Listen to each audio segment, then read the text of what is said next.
شخص جس نے پورا پہاڑ بدل دیا۔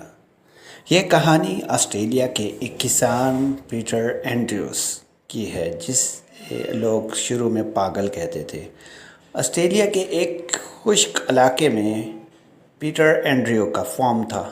وہاں بارش بہت کم ہوتی تھی، زمین سوکھی چکی تھی، درخت مر رہے تھے اور جانوروں کے لیے پانی بھی کم تھا۔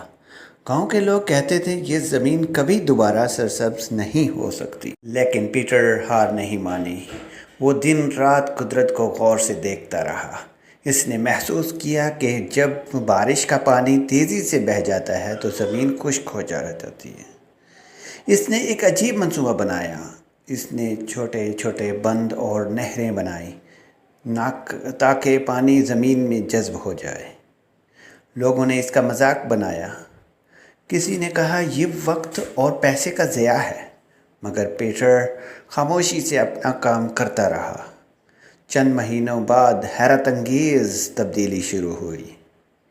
خشک زمین پر گھاس اگنے لگی، پانی واپس آنے لگا، پرندے اور جانور دوبارہ لوٹ آئے۔ دراصل ایک سبق تھا جو کہ دنیا کو ملنا تھا۔